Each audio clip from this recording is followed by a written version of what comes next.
پاکستان میں امریکی وزارت خارجہ کے اہلکار کو رہا کرنے کے لیے امریکی حکومت کے دباؤ کے خلاف احتجاج جاری ہے۔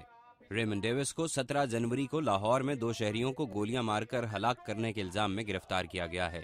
صدر اوباما نے اس معاملے پر پاکستان سے یہ اپیل کی ہے کہ وہ ریمنڈ ڈیوس کو ویانا کنونشن کے تحت حاصل سفارتی استثناء کو مد نظر رکھتے ہوئے رہا کرے۔ ہم امید کرتے ہیں کہ پاکستان ویانا کنونشن کا دستخط کنندہ ہونے کے ناطے ریمنڈ ڈیوس کو سفارتی استثناء دے گا۔ اس واقعے سے ملک میں پیدا ہونے والے غصے کی وجہ سے پاکستانی حکومت نے یہ واضح نہیں کیا کہ کیا ریمنڈ ڈیوس کو پاکستان میں داخل ہونے کے لیے سفارتی ویزا دیا گیا تھا یا نہیں۔ پاکستان میں طالبان تنظیموں نے خبردار کیا ہے کہ گرفتار امریکی کو رہا کرنے کے نتائج خطرناک ہوں گے۔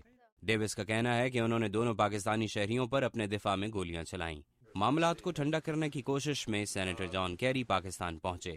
انہوں نے اسلام آباد میں پاکستانی حکام سے ملاقاتیں کی اور جاتے ہوئے کہا کہ انہیں امید ہے کہ یہ معاملہ اگلے چند دنوں میں حل ہو جائے گا، مگر کوئی تفصیلات نہیں دیں۔ جمعرات کو سینٹ کی آرمڈ سروسز کمیٹی کی ایک ہیئرنگ کے دوران ریپبلکن سینیٹر اور سابق صدارتی امیدوار جان مکین نے ریمنڈ ڈیوس کا معاملہ اٹھایا۔ یہ امریکی شہری جو بھی ہے جو اب جیل میں ہے، اس کی وجہ سے کافی پریشانی پیدا ہوئی ہے، اور پرائیویٹ ٹھیکیداروں کے معاملے پر بھی۔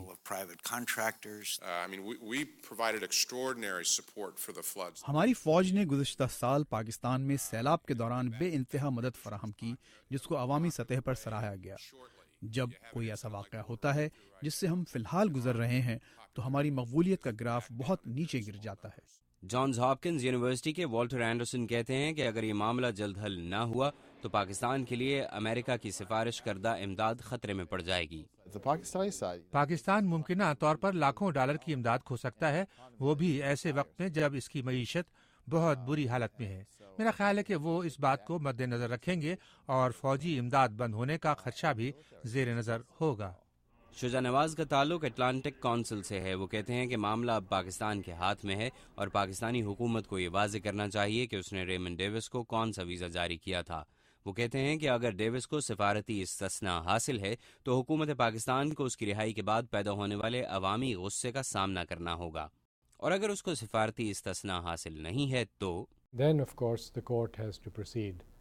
تو پھر عدالت کو اس شخص کے خلاف کارروائی کرنی ہوگی، اور امریکہ پاکستان کے موجودہ تعلقات کو دیکھتے ہوئے مجھے ڈر لگتا ہے کہ تعلقات میں کشیدگی آ جائے گی۔ والٹر اینڈرسن یہ بھی کہتے ہیں کہ ڈیوس کا معاملہ تعلقات کو متاثر کر سکتا ہے، مگر انہیں یہ نہیں لگتا کہ تعلقات ایک دم ختم ہو جائیں گے، کیونکہ امریکہ کے مفادات بہت سنجیدہ نوعیت کے ہیں۔ واشنگٹن افغانستان میں استحکام لانے اور اپنے فوجیوں کو واپس لانے کا ہدف اس ضروری مدد کے بغیر حاصل نہیں کر سکتا جو پاکستان فراہم کر رہا ہے۔ محمد عاطف، اردو VOA۔